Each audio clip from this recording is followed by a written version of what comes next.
Hello, everyone. Welcome to our team's final presentation. We're team Rapdev, and our project is microservices observability and application performance monitoring. Here are the pictures of our teammates.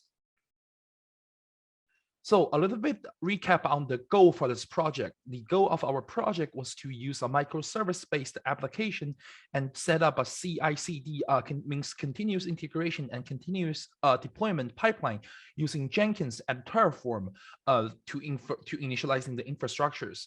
Our project includes monitoring all the components of the project, including all the infrastructures such as GitHub, Jenkins, the AWS EC2 instance, as well as the Docker using the Datadog. And also we're going to use the Datadog to do some synthetic tests and as well as monitoring the application itself. So here are a list of all the technologies we used and learned in this project. And we're going to go over each one of them in the next few slides. Start with, we use the Docker in this project. So a Docker is a set of platform as a service products that uses operating system level virtualization to deliver software in package called containers. So the difference between Docker and VMware is Docker is a container-based technology, which containers are basically user space of the hosting operating system. And on the contrary, the VMware, which is kind of like a combination of user space plus the kernel space of the operating system. And one of the key advantages of using Docker is Docker takes less time and space to run. Another technology we use in our project is Jenkins. So Jenkins is an open source automated server written in Java that is used to automate the parts of software development related to building, testing, deployment, facilitating the continuous integration and continuous delivery. So in our project, we use the Jenkins to build the pipeline for our entire project's workflow. And we also use Terraform. So Terraform is a Code-S infrastructure tool, which basically allow the user to write script to initializing their cloud infrastructures. And in our project, we use the Terraform to set up the Jenkins server as one of the EC2 instances. We also use the Terraform to set up the deployment infrastructure. And we also use the Terraform to do the automation creation of the Datadog dashboard for the monitoring purpose. And in addition to that, we also use the Terraform to automate the synthetic test and monitoring the entire creation of our infrastructures. One more technology we use is the AWS, which is the Amazon's web services. So AWS is one of the world's most on-demand cloud computing platform. And in our project, we mainly use the EC2 instance to be the infrastructures for different services of our project. Finally, the Datadog. So Datadog is an observability service for cloud scale application. It can be used to determine the performance metrics as well as like the event monitoring for the infrastructure and the cloud services. So in our project, we use the Datadog to monitor the microservices performance as well as the infrastructure itself. And for example, one of the use case for the Datadog in the application aspect is, for example, if you have a HTTP GET method in one of our microservices, and then it's going to show you the data flow and the execution time and different endpoints in the Datadog's dashboard. So here is kind of like a general graph of how all the technology we mentioned previously fit together. So in the GitHub repo, we have all the source code and the Terraform script over there.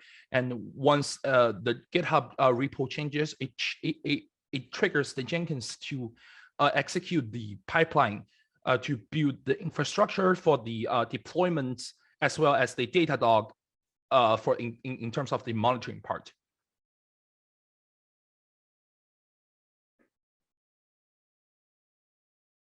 So this is our final pipeline. It consists of these steps. It is comprised of 3 major steps: Terraform infrastructure setup and Docker image. Second is the deployment infrastructure setup and Docker Compose deployment. And the third part is the setup for dashboard monitoring infrastructure and synthetic tests. So as we had seen this diagram in previous demos, I'll quickly reiterate through this. So any commit to the GitHub repo will trigger the Jenkins pipeline. Next step is we build a Docker image and push the Docker image to the Docker Hub. The latest images are then pulled from the Docker Hub and deployed using Docker Compose. We also have an integration between Datadog and Jenkins, and thus we monitor all the microservices in the Datadog dashboard. So let's have a look at the Jenkins pipeline script. The first stage is to clone the GitHub repository. The second stage is to set up the Terraform infrastructure. In this, we run the Terraform file for S3 bucket creation. We then build the images for all the 4 microservices, that is front end, order service, product service, and user service. We then upload the images to the Docker Hub, as you can see in this particular stage. The next stage is to set up the deployment infrastructure for Docker Compose deployment. In this, again, we run the Terraform files. And the last 2 stages, that is the dashboard monitoring infrastructure setup and synthetic test. So in this, again, we run the Terraform files for S3 bucket and DynamoDB creation.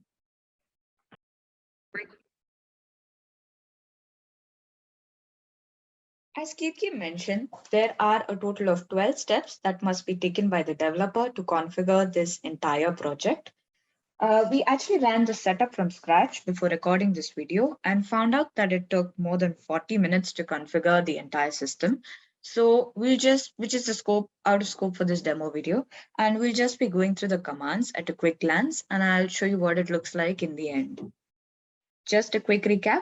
Step 1, 2, and 3 included creating an initial AWS account and creating a basic EC2 instance. Once you create this EC2 instance, you get a .pem file, which you will need to connect to this instance. Once that's done, we also set up the integrations for GitHub and AWS, as well as clone the code, that is the code which is in your GitHub repo, to your instance. Now, the main thing is we need to create, that is the step 4, we need to create the EC2 Jenkins server using Terraform in our base instance. Why we are doing this is because we need this as a starting point for our project. When we then run the pipeline script on this Jenkins instance, the rest of the infrastructure is automatically set up, as well as this. So that's for deployment and Datadog monitoring. So for this process, in our base EC2 instance, as detailed in step number 4, we need to download Terraform, and we also need to download AWS CLI, as well as configure the credentials for the AWS account where all our instances will be created. Now, it's absolutely necessary that the account holder must have these 2 roles. These are also known as IAM roles assigned to them. Otherwise, they will not have access to create the various infrastructure setup that we need. We then copy the initial PEM file into this base instance and also download the Jenkins init TF file. This is the initialization file for creating it's the Terraform file for creating the Jenkins instance.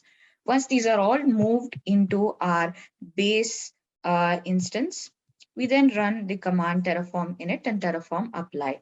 Once this is done, it takes about 3 minutes and it configures a Jenkins server. We can see that by logging into our console and finding that there's a Jenkins server installed. Now the download is not completely done. The Terraform file took care of Docker installation as well as Java and Jenkins, but the user also needs to do certain manual settings. So when the user goes to the public IP of this Jenkins server and adds the port 8080, this is the first screen that they'll get. They need to run this command to get the initial admin password. Now, this command needs to be run in the Jenkins server. So you need to log into this Jenkins server with the initial.pem file and get the admin password and enter it here. Once this is done, you are suggested to install these plugins, the default plugins. And you're also told to install these 4 different plugins. These can be done by going to manage Jenkins, going to the dashboard, going to manage Jenkins, and going to manage plugins. Once that's done, the last set of commands that the new user needs to do is enable a Jenkins user so that the base instance has access to your Jenkins server. These commands need to be run in our Jenkins server so that the user, when our pipeline is run, the user has access to make changes to the Docker Hub as well as other things. The last command that needs to be done is this. What these three commands do is that when the pipeline is run, the user is not prompted to give a password. And so it's completely automated. And this is absolutely mandatory. Once this is done, we have our Jenkins set up and ready. We also need to integrate it through Datadog. Datadog, this is done so that all the monitoring can be done at the dashboard. And for that, we need to run this command. This command should be run in the Jenkins instance along with the API key from the Datadog account you created earlier. What this basically does is at the Datadog dashboard, you can see all the inputs from the Jenkins pipeline. Once that is done, just like we did previously in the EC2 instance, we run the initial .pem file and move it over to the Jenkins server. Now, before we run the pipeline and we create the pipeline, there are some additional steps that needs to be done. And for that, let's go to the code. In our code, we have Terraform code in deployment infrastructure, which sets up the infrastructure for the backend. We have it in synthetic test, which runs the tests, as well as monitoring, which sets up the dashboard, and that's the infrastructure setup. Now, in all of these init, these TF files, such as here, this the developer needs to absolutely do. They need to make sure that the region across all the TF files is the same as that for your AWS console. And if it matches, then only the instances are created. And the second thing that the user needs to take care of is to give the correct path for the .pem file. This file is basically used to log into the instance as well as creating the other instances. So this file needs to be given in the Jenkins init file, Terraform file, as well as in our Docker Compose init Terraform file. And these have all been explained in detail in our readme.md. Once this is done, we create the pipeline. And for creating the pipeline, we basically do new item and do pipeline. And these are the steps that need to be taken. You basically describe the GitHub repo from where the code needs to be taken, as well as the name of the Jenkins file. You also need to save in Jenkins the API key and the app key, the GitHub credentials, as well as the Docker Hub ID. All of this have been given in detail in the README.md file, and these are absolutely required because we can't publicly save it in our Jenkins file since it's not saved. Once this is all done, we basically go to this is the existing pipeline that we have. So you just click on build now and all the stages should appear like this. So this takes care of the backend infrastructure setup. This does the deployment. These two stages basically create the Docker image for each of the containers as well as upload it to the Docker Hub. Once that is done, in this stage, the latest images are pulled and they are deployed using Docker Compose. In these two stages, the monitoring is set up at Datadog dashboard as well as the synthetic tests are run. For the monitoring part, the next demo should cover that. Hello everyone, I will walk you through the Datadog part of the demo. Let's first take a look at the pipeline. In the pipeline, we have a dashboard monitoring infrastructure setup stage. In this stage, the monitoring dashboard gets deployed to the Datadog.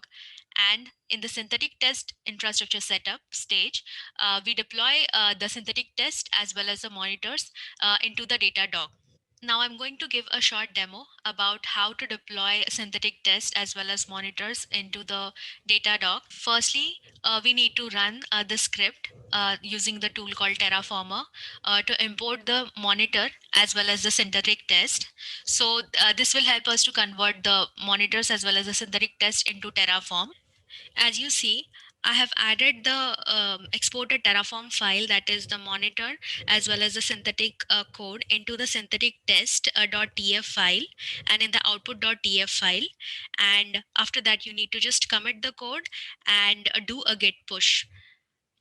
Upon pushing the code, the synthetic test infrastructure setup stage will run and it will execute the Terraform files that we have updated. It will do a Terraform init and Terraform apply, and we will see those changes into the Datadog dashboard. Let's take an overview of all the monitoring components that we have. As you have seen in the previous demo, we have the dashboard, which pretty much covers all the platforms that we have in the applications. It monitors the infrastructure, the Docker containers, and we also have the monitors, an overview of the monitors here. The next component in monitoring is UX monitoring, and synthetic test is used for UX monitoring. So let's take a easier example, that is a register page test. So the fun part about this is that the synthetic tests are easier to configure. Besides that, when you run the synthetic test, the screenshot of each step is captured, as well as the duration, that is the responsiveness of the UI is also captured here.